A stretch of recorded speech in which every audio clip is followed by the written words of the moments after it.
Welcome to back in my YouTube channel.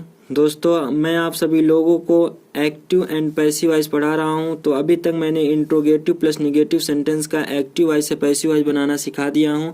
आज मैं आप लोगों के लिए नया रूल एंड टॉपिक लेकर हाजिर हूं। ये रूल नंबर फर्स्ट है, जो प्रश्नवाचक यानी WH फैमिली। WH फैमिली में क्या क्या आता है दोस्तों, अभी मैं आगे आपको बताता हूँ। फैमिली जैसे वाट WH से स्टार्ट होती है जो, ठीक है। वेन ये भी WH से स्टार्ट होती है।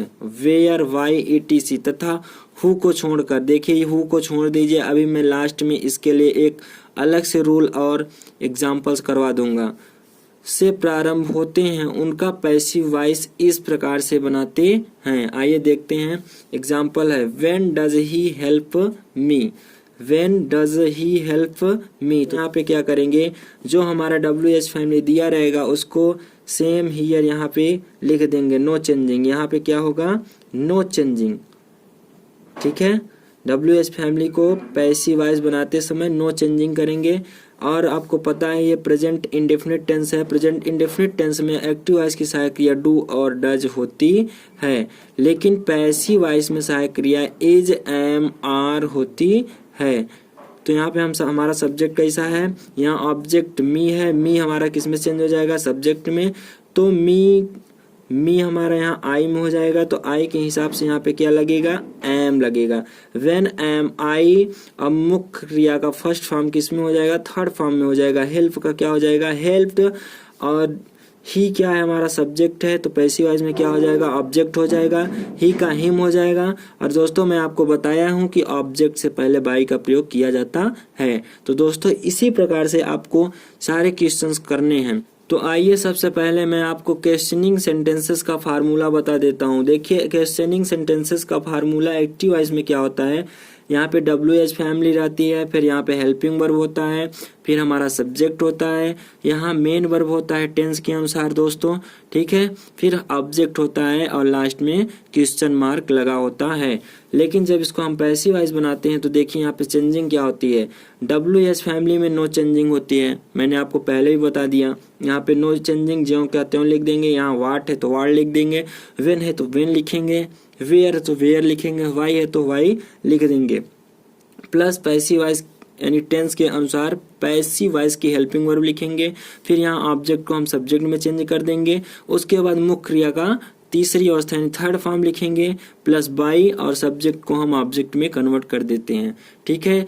इसी फार्मूले के बेस पर मैं आपको पूरे इन क्वेश्चनिंग सेंटेंसेस का एक्सरसाइज करवाता हूँ। आइए देखते हैं। पहला एग्जांपल आपके सामने है, why does he leave home, ठीक है। Why does he leave home, does से पता चल रहा है कि ये प्रेजेंट इंडेफिनिट टेंस है। तो सबसे पहले हम क्या करेंगे, प्रेजेंट इंडेफिनिट टेंस की पैसिव वॉइस की सहायक क्रिया इज, एम, आर होती है।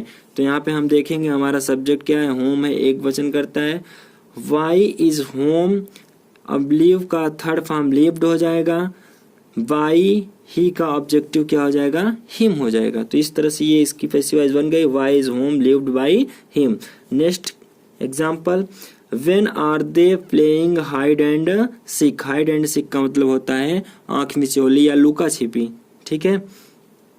तो यहाँ पे हम नो चेंजिंग, वेन को नो चेंजिंग ज्यों का त्यों लिख देंगे हमारे फार्मूले के हिसाब से, ठीक है। उसके बाद यहाँ पे हमारा ऑब्जेक्ट सब्जेक्ट हो जाएगा, सब्जेक्ट के अनुसार हम यहाँ पे इज लगा देंगे। और आपको पता है कि प्रेजेंट कंटीन्यूअस टेंस के पैसिव वॉइस की सहायक क्रिया is being, am being and are being होती है। तो दोस्तों यहाँ पे हम क्या कर देंगे, when is hide and sick being. यहाँ पे दोस्तों जब हेल्पिंग वर्ब के 2 या 3 पार्ट होते हैं तो फर्स्ट पार्ट को हम हेल्पिंग वर्ब को सब्जेक्ट से पहले लिख देते हैं और सेकेंड पार्ट को सब्जेक्ट से बाद में लिखते हैं। उसके बाद मुख्य क्रिया का थर्ड फॉर्म यानी प्ले का थर्ड फॉर्म प्लेड हो जाएगा। उसके बाद बाई का यूज किया जाता है और सब्जेक्ट को हम ऑब्जेक्ट में कन्वर्ट कर देते हैं, यानी दे का देम हो गया। तो इस तरह से इसका पैसिव वॉइस बन गया, when is hide and sick being played by them. आइए नेक्स्ट एग्जांपल बताते हैं, बने रहिए हमारे वीडियो में। अगर आपको एक्टिव पैसिव सीखना है तो दोस्तों कॉपी पेन जरूर यूज करें, ताकि आप कभी भूलें ना, क्योंकि आप अभी वीडियो देखकर तुरंत भूल जाएंगे। अगर आप कॉपी में एक बार नोट कर लेंगे तो दोबारा भी देख सकते हैं। तो आइए मैं आपको नेक्स्ट एग्जांपल बताता हूँ। Where have you bought this pen, ठीक है, where have you bought this pen, ये मुख्य क्रिया का थर्ड फॉर्म है। यहाँ पे हैव है यानी हमारा ये बता रहा है कि ये प्रेजेंट परफेक्ट टेंस है। हेल्पिंग वर्ब ये बता रही है कि कौन सा टेंस है, प्रेजेंट परफेक्ट टेंस है। प्रेजेंट परफेक्ट टेंस की एक्टिव वॉइस की सहायक क्रिया हैज और हैव होती है। तो आइए हम इसको पैसिव वॉइस में चेंज कर देते हैं। तो क्या होगा, यहाँ हमने बताया कि WH फैमिली में नो चेंजिंग, ठीक है। वेयर हैज दिस पेन एक वचन करता है हैज।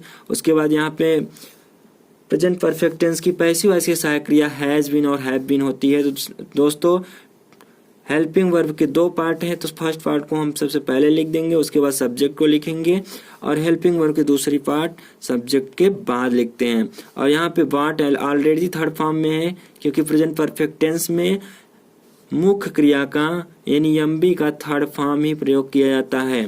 तो दोस्तों यहाँ वाट का वर्ड लिख देंगे, और बाई यू का सब्जेक्टिव केस यू होता है और ऑब्जेक्टिव केस भी यू ही होता है। इस तरह से पैसिव वॉइस बन गया where has this pen been bought by you. आइए नेक्स्ट एग्जांपल देखते हैं। When did you kill it, when did you kill it, did किस टेंस का हेल्पिंग वर्ब है दोस्तों, past indefinite, past indefinite tense का हेल्पिंग वर्ब है, यानी active voice past indefinite active voice की हेल्पिंग क्या होती है, डिड होती है। तो दोस्तों आइए हम इसका पैसिव वॉइस बनाते हैं।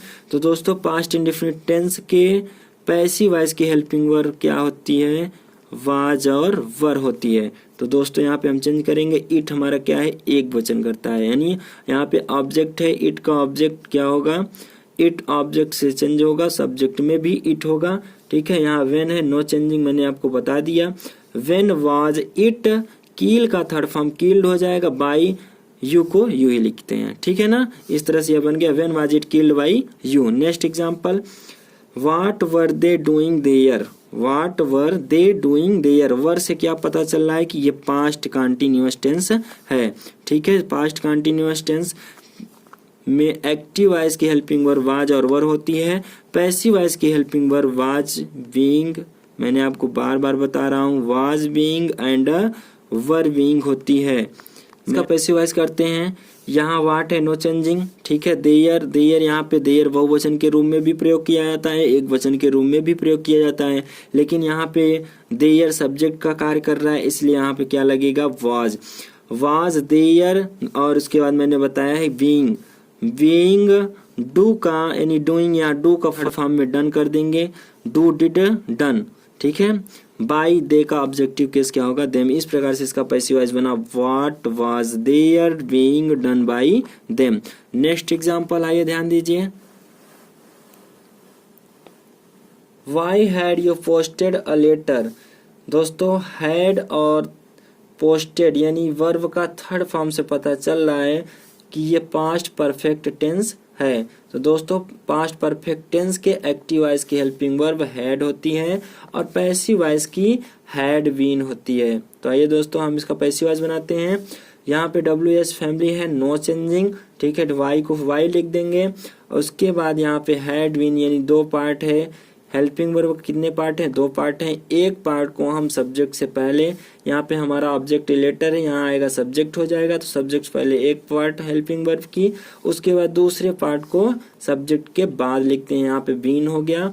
उसके बाद ये पोस्टेड हमारा वर्ब जो है ऑलरेडी थर्ड फॉर्म में है, तो यहाँ पे मैं पोस्टेड लिख दिया, उसके बाद बाई यू। इस तरह से पैसिव वॉइस बन गया, why had a letter been posted by you. आइए नेक्स्ट एग्जाम्पल बताते हैं। When will she write a letter, दोस्तों विल एंड राइट यानी फर्स्ट फॉर्म वर्ब का फर्स्ट फॉर्म है, और यहाँ पे विल है। विल शैल किस टेंस की हेल्पिंग वर्ब होती है दोस्तों, फ्यूचर इंडेफिनिट। तो ये दोस्तों फ्यूचर इंडेफिनिट टेंस है। फ्यूचर इंडेफिनिट टेंस के पैसिव वॉइस की सहायक क्रिया विल भी और शैल भी होती है। तो आइए इसका पैसिव वॉइस बनाते हैं। यहाँ पे व्हेन है, व्हेन नो चेंजिंग, ठीक है। उसके बाद ए लेटर एक सब्जेक्ट मतलब सिंगुलर सब्जेक्ट है, ए लेटर सिंगुलर सब्जेक्ट है, तो यहाँ पे ए लेटर लिख देंगे, ऑब्जेक्ट से सब्जेक्ट बन गया। उसके बाद दोस्तों मैंने बताया है जिस टेंस की हेल्पिंग वर्ब दो पार्ट या तीन पार्ट होती हैं, उसके एक पार्ट को सब्जेक्ट से पहले, बाकी पार्ट को सब्जेक्ट के जस्ट बाद लिखते हैं। उसके बाद यहाँ पे राइट का थर्ड फॉर्म रिटन हो जाएगा। बाई सी का सब्जेक्टिव केस से ऑब्जेक्टिव केस हर होता है, इस तरह से पैसिव वॉइस बन गया when will a letter be written by her. आइए नेक्स्ट एग्जांपल बताते हैं। What will the principal have held the meeting. दोस्तों यहाँ विल दिया है और हैव दिया है, तो विल हैव किस टेंस की हेल्पिंग वर्ब होती है, मैं आपको बता दूं फ्यूचर परफेक्ट टेंस की। ठीक है, फ्यूचर परफेक्ट टेंस की हेल्पिंग वर्ब होती है विल हैव या शैल हैव। तो यहाँ पे विल हैव दिया है और पैसिव वॉइस की हेल्पिंग वर्ब होती है विल हैव बीन। तो आइए इसकी पैसिव वॉइस बनाते हैं। मैंने आपको बताया डब्ल्यू फैमिली है नो चेंजिंग।